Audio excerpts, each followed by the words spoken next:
Could the San Francisco 49ers be adding a former Pro Bowl defensive back to the staff? Well, they have interviewed or going to be interviewing a former big time player in the NFL for a potential spot. And the 49ers continued to be linked to big names across the league. Don't act like you're surprised. It happens every single year like clockwork. We're going to talk about, though, the realities of if it actually makes sense for the San Francisco 49ers to pursue, or is it more just about these platforms trying to generate clicks by using the San Francisco 49ers name? Talk a little bit about the Senior Bowl if you want.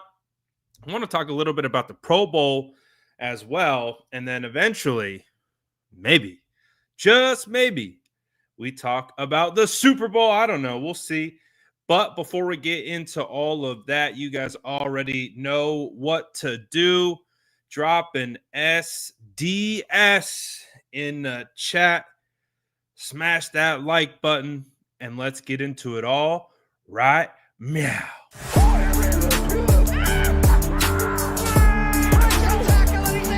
Smash that like button if you haven't already. Love to see it.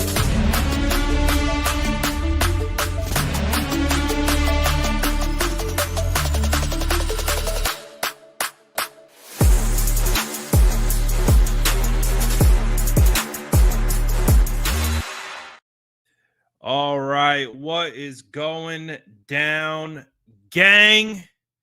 We are back with another show. Good to see everybody. Happy Friday to you as well. Shout out to the gang in the building.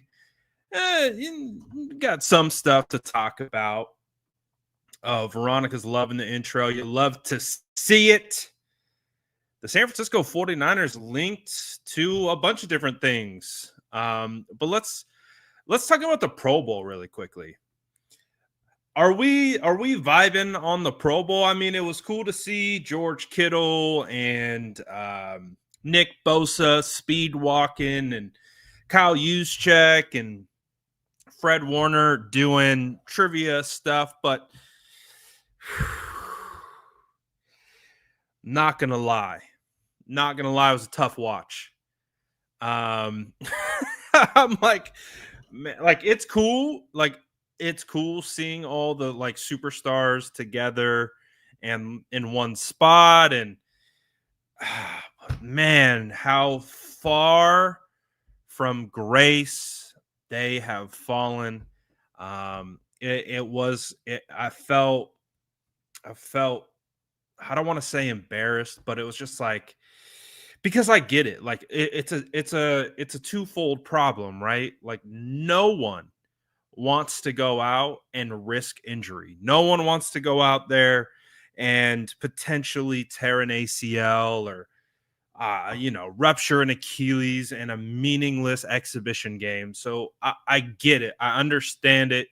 And it's the best of both worlds. You're trying to make something work, but man, it was a tough watch. Like I said, it was cool to see the 49ers, man. It was cool to see those guys out there being able to have a good time and do what they got to do. But I miss the old days. I miss when kickers were getting lit up. And these guys, it meant a lot to them. And winning that game actually meant something, and playing hard. And again, like I said, I get it. It's not worth risking the injury. And so it's kind of changed the mentality of it. But sometimes you wish you could just hop into the time machine, go back to the old school Hawaii Pro Bowl where these guys actually got after it. But anyways, I just wanted to talk about that since that just went down yesterday. A lot of bowls happening. Senior Bowl is tomorrow. We just had the Shrine Bowl yesterday. We had the Pro Bowl. Or I think today is the flag football game. And then we're going to have the Super Bowl coming on up. So it's bowl season in the NFL.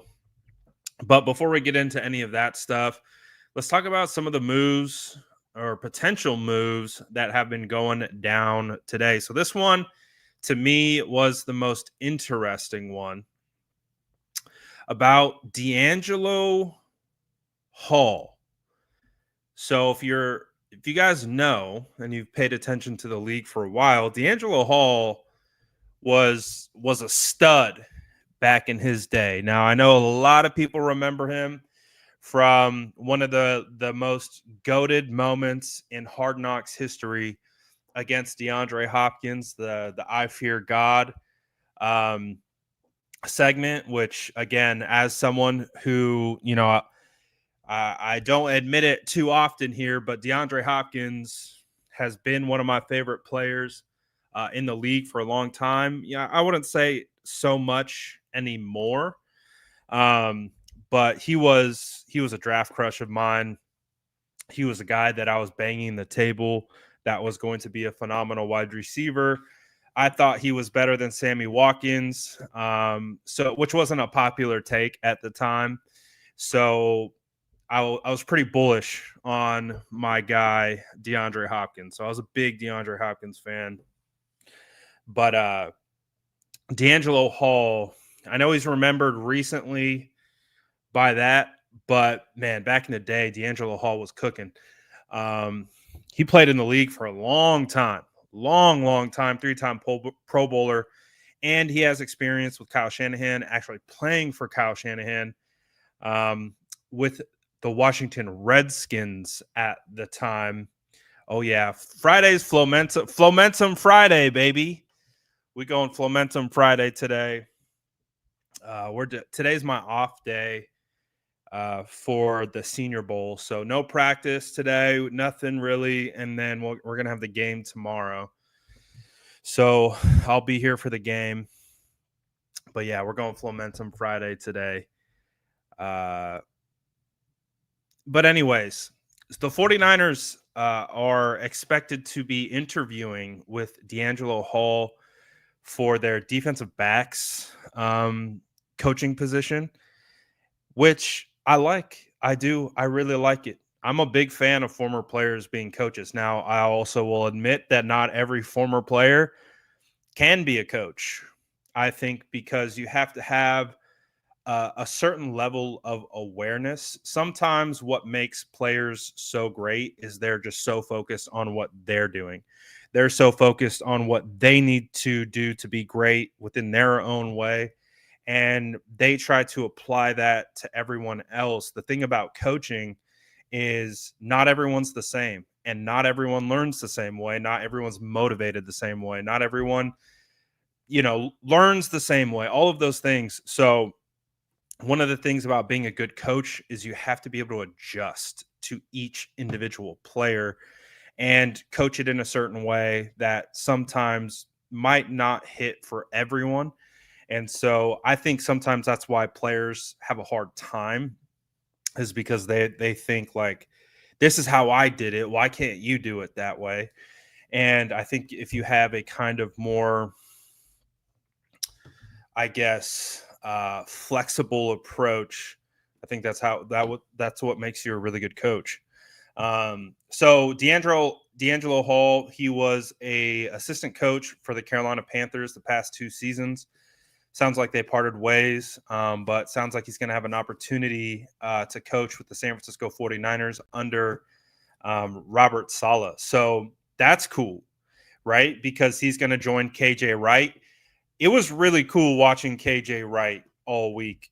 He seems like a great players coach. He seems like he has a future really in this coaching game. It was really great to see him coaching up the edge players at the Senior Bowl. He coached up some of my favorite guys for I think it was the national team. For the national team. And you could tell, man, he was invested.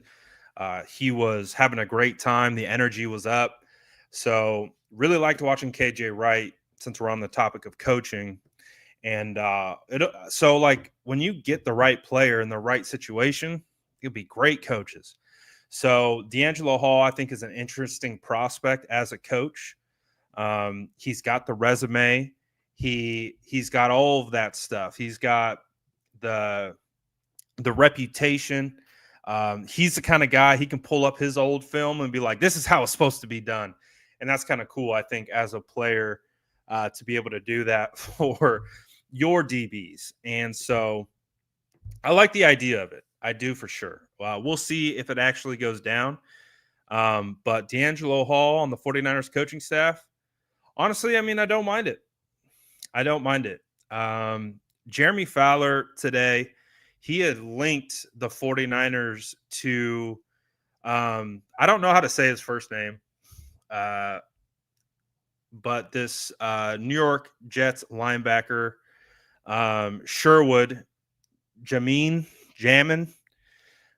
You know me and name pronunciation, not the best, but Sherwood has been linked to the 49ers because of Robert Saleh.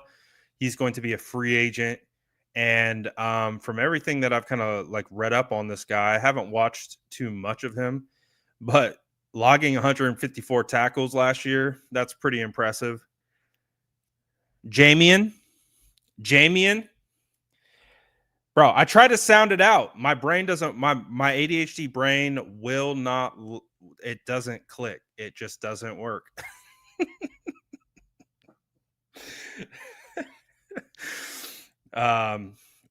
We'll talk about T in a second, but I don't mind this idea. I think right now with the 49ers, the hope is that Dre Greenlaw returns, right? Dre Greenlaw comes back, and I think every 49er fan wants that. I think that would be the ideal situation, is that, and I think we've talked about it here too, is that maybe the best case scenario for Dre Greenlaw, especially with Robert Saleh coming back, is maybe take a 1-year deal, maybe incentive based, but where you can build it up to be pretty solid, and take 1 year back with Saleh and parlay that into a contract next year, because I really look at, we know how good Dre Greenlaw is, and I'm sure the league knows as well. But when you have a player coming off a ruptured Achilles, he returned in his game back, he gets knocked back out and then isn't able to finish the season.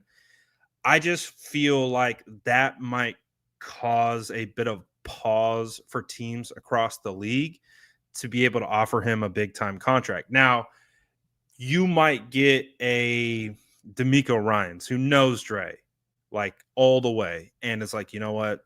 We know you. We're good. We don't care. We'll give you the contract that you're looking for.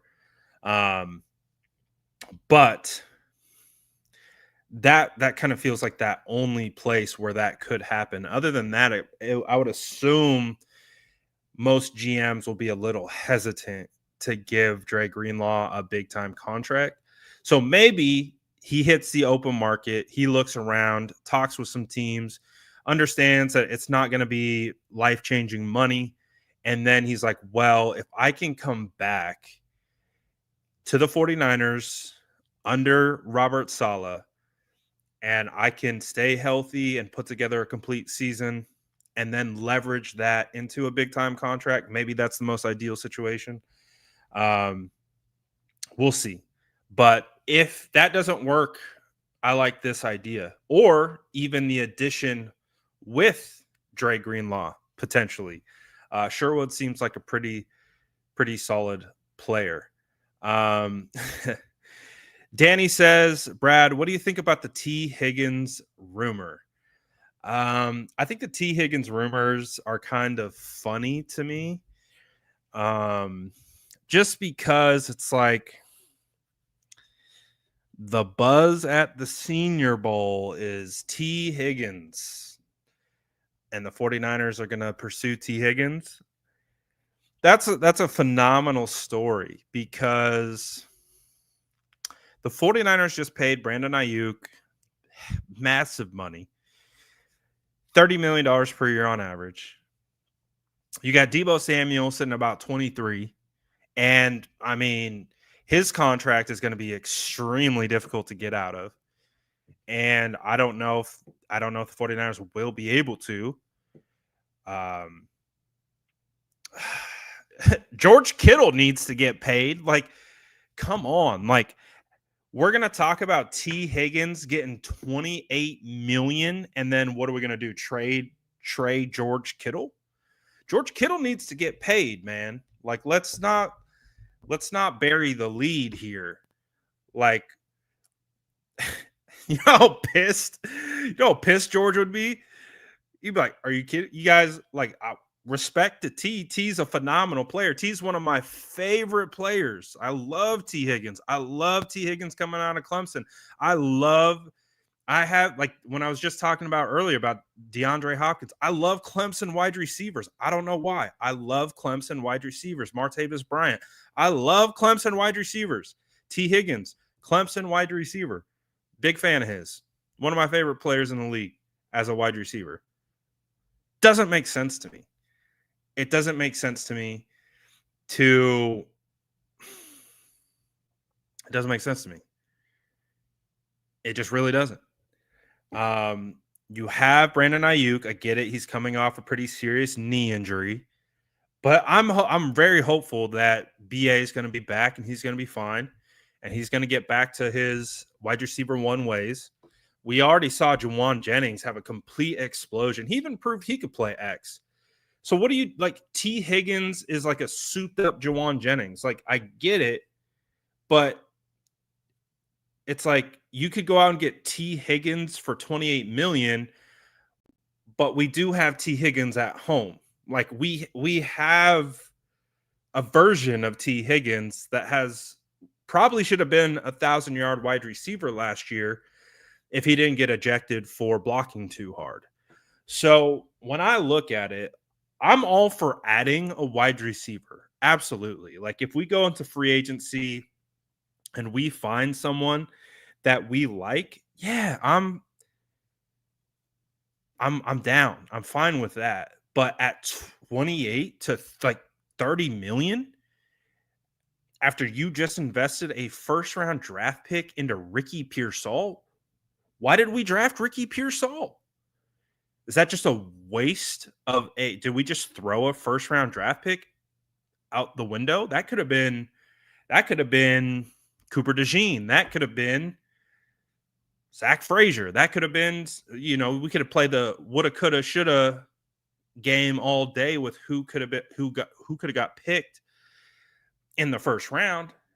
But it's like you spend that first round draft pick on Ricky Pearsall because you are projecting him to be a big part of the offense in year two. I think we all knew that it was going to take some time for him to get acclimated. Obviously, the offseason situation changed everything. But even before that happened, we already knew it was going to be an uphill battle for Ricky Pearsall to get into the roster and make an impact. So, like, to me, the T. Higgins rumor is kind of funny. Maybe they're talking about it. Maybe they're having a discussion. I'm not opposed to that. Like, absolutely. Have the conversation. Like, ask, like, oh, does this make sense for us? Can we fit this in to all the contracts that we need to get done?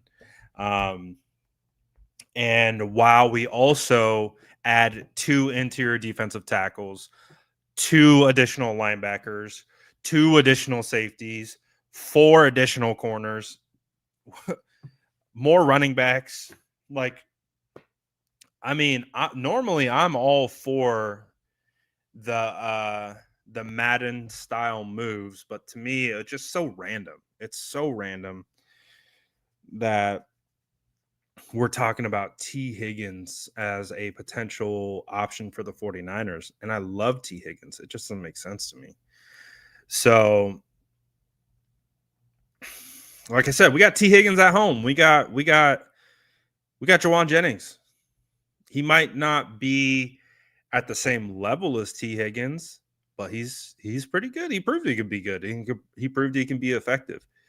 So I'd rather spend and allocate resources elsewhere than throwing a bunch of cash at T. Higgins. Like I think I'm getting older as a 49er fan because I remember the days of like how do we trade for OBJ, back in like 2019, 2018. How do we trade for OBJ? How do we get this guy? How do we get that guy? And I think I'm maturing as a Niner fan because I'm like I see the big names and I'm like that doesn't make sense. It doesn't make sense for long-term sustainability of building a roster that can deal with the turnover and the churn and burn of back end depth players. So I would rather, and I think we saw last year the 49ers really struggled without that depth and without that ability to go into your reserves and be able to survive. And we know that that didn't happen because they haven't been successful in their draft classes in 2021, 22, 23, and they haven't been able to stockpile the cheap, cost effective depth.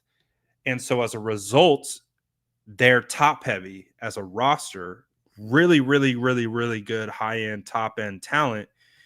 But then you have a lot of, you're trying to fill in your cornerback three with Isaiah Oliver or Isaac Yadam. It's like it just doesn't work. It just doesn't fit. Devondre Campbell, like we're trying to use Jordan Elliott like as a starting defensive tackle because of injury. It's like that just doesn't work.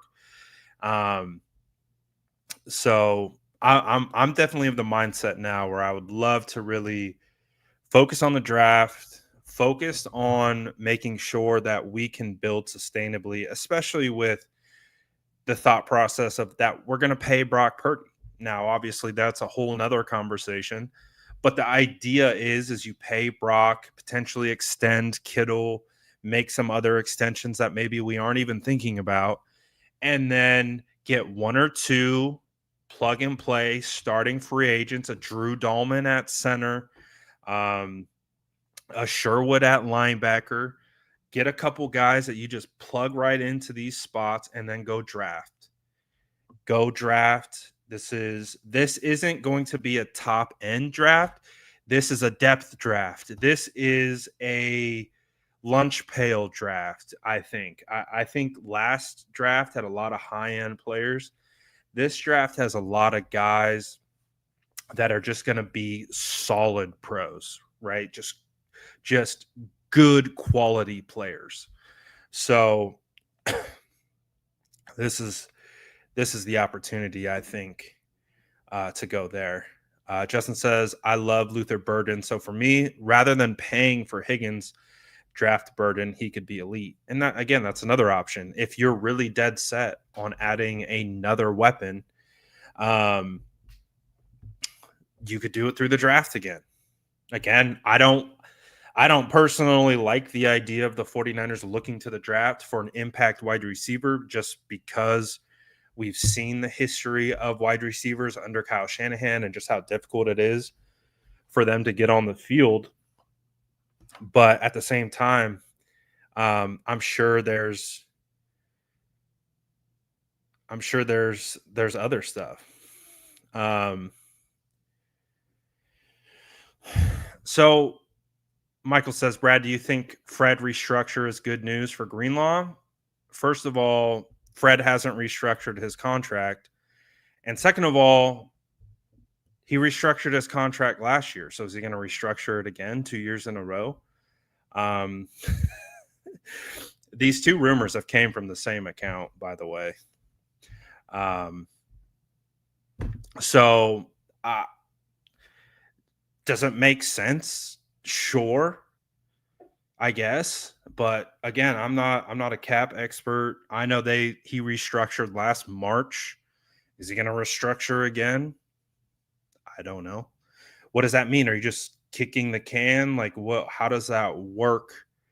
Um so I don't know. I think that their decision on Greenlaw can happen regardless of what they do with Fred Warner's existing contract.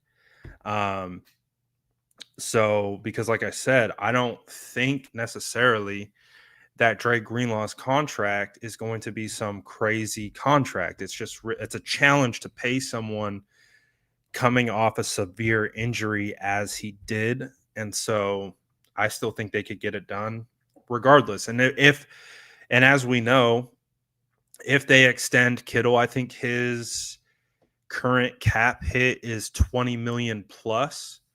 If they extended Kittle, that would free up a lot of cap space because they would able to backload his contract so they could shift those funds. You would keep Kittle, you would make him a forever Niner, and then you would shift his contract, you would shift his cap hit to further years. So that would be a way to free up probably 10 million plus in cap, depending on how they structure that deal. So I just until someone actually reports that, I'm gonna wait. I'm gonna wait on that one. Um, so we'll see. But a lot of offseason moves to be made for sure. A lot of things to talk about. Um, so we'll see how it goes. Um, moving forward. But quickly, now we don't have any football games. Senior Bowl doesn't count. We don't have any football games coming up this week, but we do have a cool offer for you at Sleeper. You can play a $10 protected pick. This will protect you, and whatever ticket you make, it'll make sure you get that $10 back. If you play Sleeper, use my promo code the SF Niners. Get your protected pick. You could play some Warriors games, the NBA, a bunch of other things are going down, and we're still doing the deal where if you use my promo code, pay 5 and you get 55. Hey, Diami almost came through. I think we were half a reception down on that one. He almost came through, but unfortunately, yes, you're right. You are correct, Hendricks. I did get cooked there. I was close. I was close, man. I was close, but not so much. So let's see. What are some games that we got? You could do some of the NBA games coming up. We could do a Super Bowl preview. Barkley. I feel like Barkley's going to have a big day. He's going to have a touchdown for sure. Jalen Hurts is going to have another rushing touchdown for sure. Yeah, I think we'll be able to get after it for sure, man. But again, if you want to just mess around with Sleeper, again, use my promo code the SF Niners. All you got to do is play 5. You get 55 directly into your wallet, and there's an opportunity for a $10 protected pick. So if you want to get in on any of the action across any NFL games or anything like that, I have not paid attention to the NFL, or excuse me, the NBA as of late. So I would feel bad making picks because I think I would get all of them wrong. But anyways, I'll open it up to you guys. Any comments, questions, concerns, anything you want to talk about? I'm gonna flip it over to you Warriors are cooked. Man, dude, I wouldn't even know. I feel this is how bad I feel as a Warriors fan is Chili says, Brad, make your picks and I will do the exact opposite. Yes, do that. Do that. My logic is typically right, but I pick the wrong thing. Um I was talking with like Steph and Wayne and Johnny about this. I was like, the 49ers take up all my sports energy. So it's like before I used to watch every Warriors game. Um, I haven't watched a single game this year. I saw some guys, they were showing some highlights. I'm like, who are these guys? Bro. I vividly remember the day that the Warriors drafted Draymond.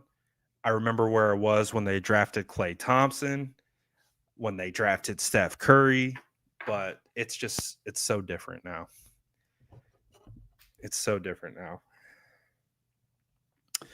Who do I want at 11? So we talked about this before the Senior Bowl started, and now it seems like a pretty popular pick. It was funny because I had posted this. I had posted about Walter Nolan on my Instagram page as kind of highlighting that I think this guy is going to be in the conversation at 11 for the 49ers. I got so much pushback. I got so many people talking about we're not drafting Javon Kinlaw again. We're not drafting defensive line. That's not an offensive lineman. And now it seems like people have kind of come around after the Senior Bowl performance that he had. So right now, I still have a lot of research to do and kind of the top 20 picks. I would say the Senior Bowl was a pretty good representation of day 2 and day 3 picks. There's definitely some day 1 guys in there, but I still want to do some work on some other guys that are going to be in that range. But I really do think that D-line, and I've been saying it since the beginning, it was the first tweet I put out about draft season, is that I think that you really, based on the talent and need, it fits. It fits really well. The 49ers need defensive line. This is a stacked defensive line class. So go and don't overthink it. I think if you can get an interior tackle, defensive tackle at 11, or I'm becoming open to the idea of a slight trade back. You trade back just a couple picks and you can gain an extra day 2 pick, maybe a quality depth player, and you can still target the guy that you wanted. I'm open to that as well. So I still like Walter Nolan. But I do think there's going to be some other options as well at 15. So, or excuse me, 11. They might trade back to 15, but I definitely think. Thank you, Joseph. Thank you. I appreciate that. Ooh, this is a good question. If Campbell and Nolan are both there, who do you got?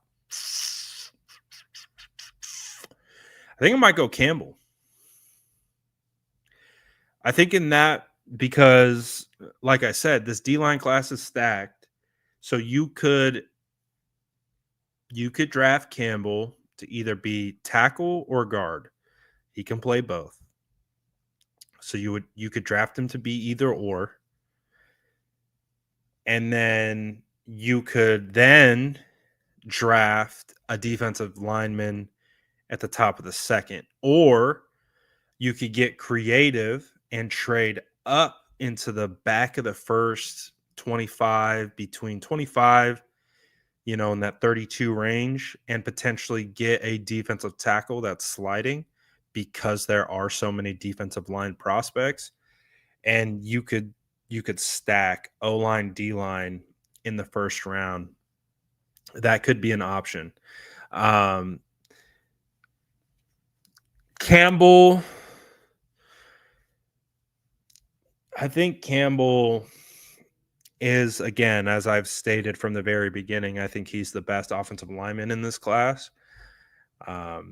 He has the versatility, I think, to play inside and out. So I might lean a little bit towards Campbell at the moment in that scenario. But I think Walter Nolan is still going to be an option. Did Zabel play himself into the top 40? Yeah, 100%. Absolutely. Based on positional need, there could still be a potential chance that he is there at 43. But there's also a chance that he's worked his way up, maybe into the fringe first. Again, he'll probably be playing interior offensive lineman, so center or guard. So those positions don't typically have a great positional value. They're kind of like running backs in a sense. They get that same treatment. The best center might not even be a first rounder, which I think was the case last year. Frazier. Oh no, you had Graham Barton, right? I think Graham Barton was a first round draft pick. So I think he could definitely be available at 43. I think it's about 50-50 chance currently as it stands. I would have said 100% chance he's available heading into the Senior Bowl. Now I'd say he's about 50-50. So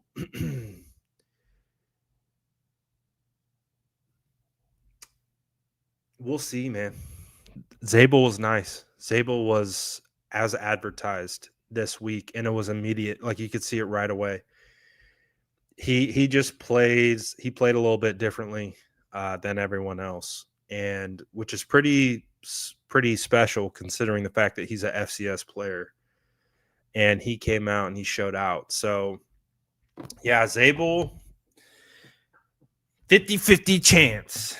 50-50 chance. I actually did some of my I did top risers from the Senior Bowl. These were some of the guys that I picked.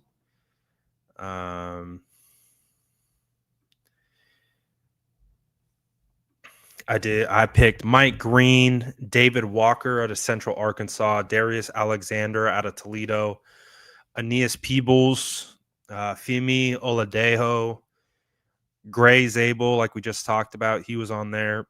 Anthony Belton, Elijah Arroyo, Jalen Noel, Azarie Thomas. I really want Azarie Thomas. I think if you can potentially go, I'm open to the idea of going cornerback in the second round 2 years in a row, kind of like how we went Renardo Green at, I think it was like 63. If you could get Thomas at 43, that would be phenomenal. He's considered to be a first round draft pick. But if for whatever reason he slides out, he would be such a great guy to have with Diamador Lenore and Renardo Green. You talk about press man coverage, guys. Like, we could get real spicy. We were talking about adding spice to the defense yesterday. We could get real spicy with Thomas to be able to be in that rotation with Malik Mustafa, whoever this other safety is going to be. we could literally just run man on the back end, and we could throw crazy exotics um, at some opposing teams because we would have, I think, some of the best press man corners in the league, or young and up and coming press man corners in the league. So I think you could do a lot of damage with that, and you can get a lot more creative with your scheme when you have press man. I also added Jeffrey Bassa. Can't really see it. Jeffrey Bassa, I added the Oregon linebacker. Dude moves like a running back. I mean, he is freaking athletic. He is super, super athletic. I was watching him in like kind of individual drills. I'm like, that guy could be a running back. That's how athletic he is. Like, he moves like a running back, like just great cuts, just a ton of bounce. Very, very, very athletic. And he was also named by the Senior Bowl players as the best linebacker for the national team, which is what this list is. It's the national team risers. Important to note that Oladejo and David Walker, KJ Wright spent a lot of time with those two guys. Just going to say it. Just going to say it. Watched a lot of KJ Wright coaching. He spent a lot of time with David Walker and Oladejo, and he also coached Darius Alexander. Darius Alexander is like Charles Omenihu. That's what he reminds me of. Not quite the same player, but the same archetype, if that makes sense. I don't look at him as like a straight comp, but when you talk about mold, he has a similar mold of a Charles Omenihu. Guy could play inside, outside, and be successful at both. So I like him. Aeneas Peebles, very, very fast when it comes to rushing on the interior.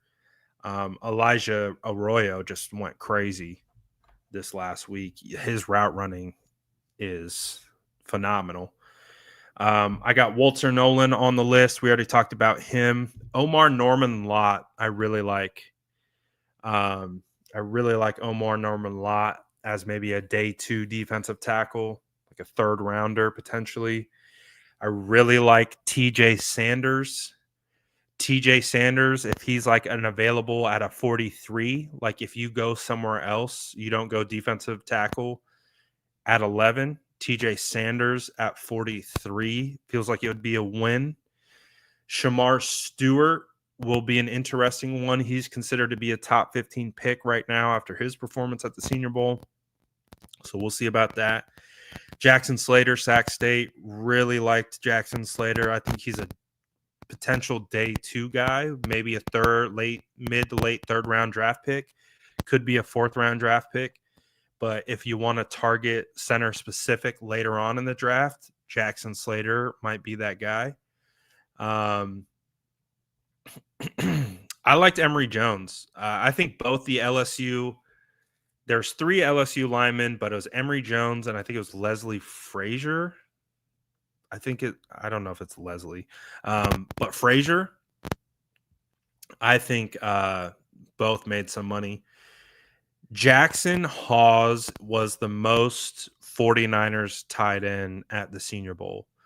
When it comes to blocking, when it comes to catching, to me, he was like the closest I could see to like being George Kittle, a guy who at Georgia Tech has to block. Isn't solely just a wide receiver, but you could tell he has hands and you can tell he's athletic enough. And that was basically the scouting report on George Kittle. Is one of the reasons why George Kittle was a draft crush of mine, because he played tight end like a offensive lineman, but you could see the athletic tools and traits, and you could see he could catch. That's what Jackson Hawes is. Now, I'm not saying Jackson Hawes is George Kittle coming out of Iowa. I need to do more homework on Jackson Hawes, like actual film work, before I can comp him to Kittle. But my early gut feeling is he has a lot of similarities that I really liked from Kittle coming out of Iowa. And so he reminds me a little bit of him. Mason Taylor, I like as a receiving tight end. He just is a good athlete, a good competitor.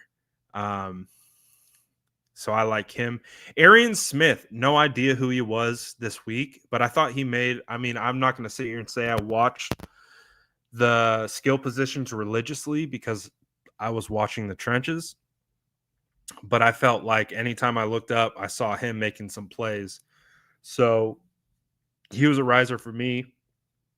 Jack Betch, baller. He's a ball player. It's such a random comp, but when I watch him, and I don't want this comp to be taken literally, he reminds me of Anquan Bolden. I don't know if that makes sense because Anquan Bolden wasn't a burner. He wasn't a fast guy. But he was just a physical specimen. That's kind of what Jack reminds me of. And it was funny because the first college game that I covered this year was Stanford versus TCU. I had no idea who any one of these guys were. Savion Smith was, the guy. Savion played like absolute crap against Stanford. I think he had a big stat line, but he had some insane drops. Just easy drops. And to me, Jack Betch was the better player. And he came out, he had a hell of a time. And I also liked Upton Stout. Upton Stout to me as a nickel corner, he was pretty solid. This is a little look at Darius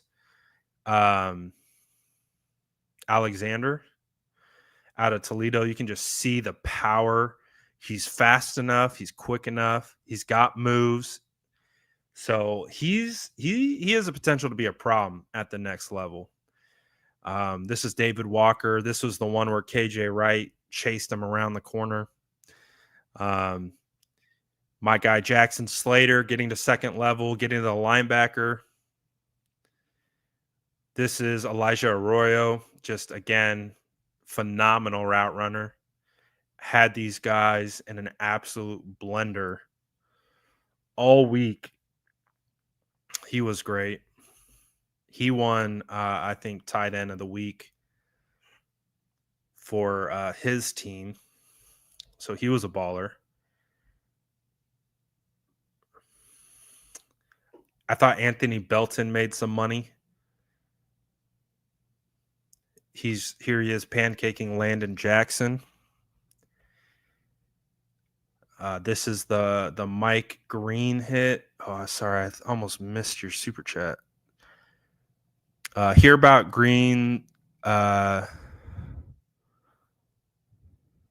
Greens, is that measurements? A lot, but have you seen how close they are to Rams Byron Young? I asked Mike Green directly about it, about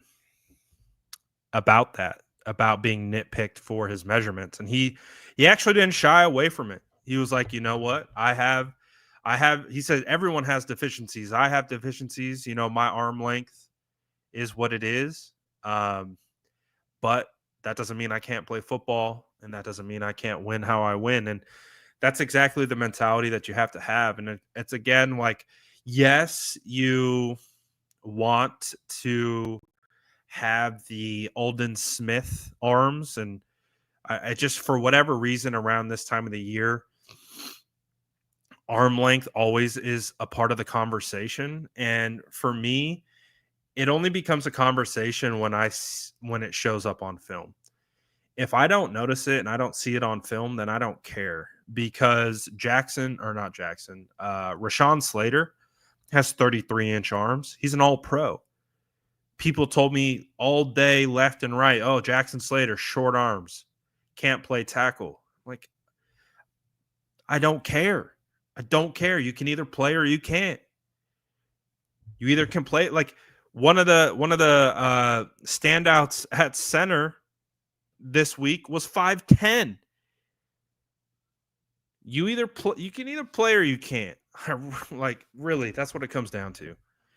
Yeah, if I'm not seeing it as an issue, if it's not showing up on film as like, oh wow, this guy's arm length is really causing problems for him, then we'll see.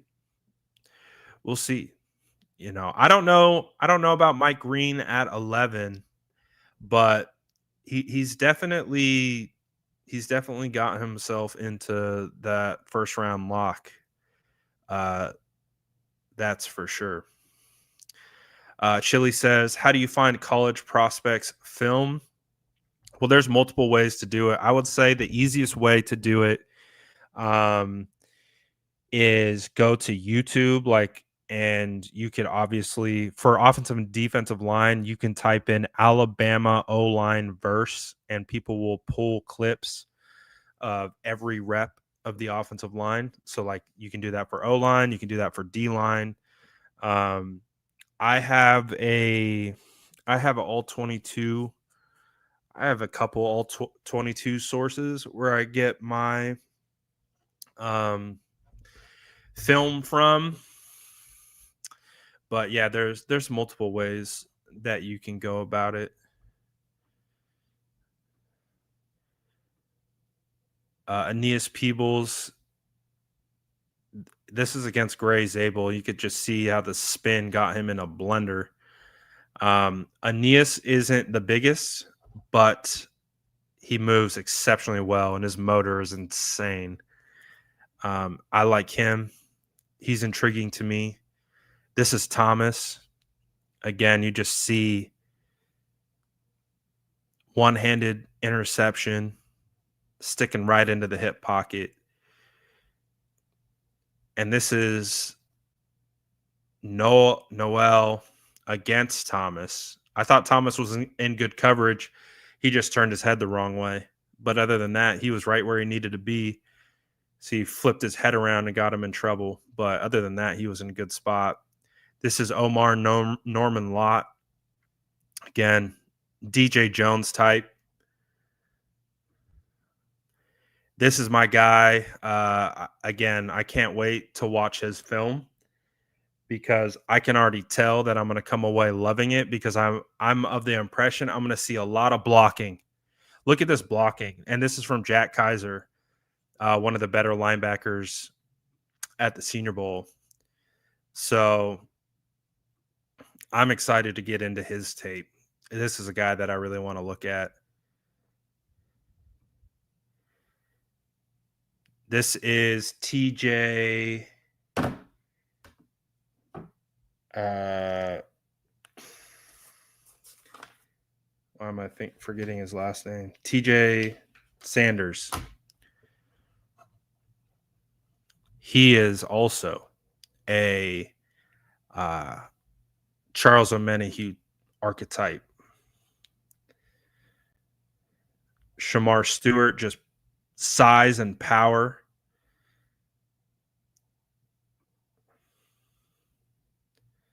This is Jack.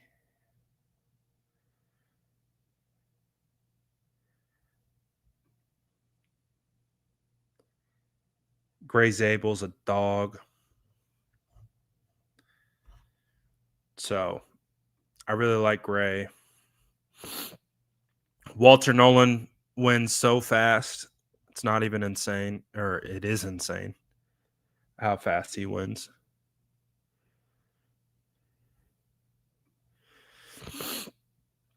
And this is Upton Stout, who I would consider a nickel corner. I thought he was solid. Anytime I looked at him, he was having good reps. So he's an interesting prospect that I want to do more on. But yeah, man. And then we got the Senior Bowl tomorrow. So I'll be covering that, and we can see who has a good Senior Bowl game. remember, just because you have a good Senior Bowl game doesn't mean you're going to be good in the NFL, a.k.a. Kellen Mond. But anyways, shout out to all you guys for tapping in, following along with the Senior Bowl coverage. What I love, like I said, about the Senior Bowl is now I got a lot of homework to do. On players that I liked this week, because now I need to get into the tape. Does the tape match? Now, what I saw from the Senior Bowl gives me the best first impression I can have.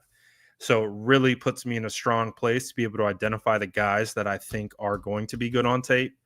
So now I need to cross-reference the tape and just really start to fine-tune who I think will be a really, really good fit for the 49ers. So we'll see, and all that good stuff. But I'm gonna close it out for today. Appreciate everyone as always for tapping in. Grab your cookies on your way out, and appreciate everyone. Make sure you smash that like button if you haven't. And we'll probably be back tomorrow. But appreciate you guys. I'm out. Peace.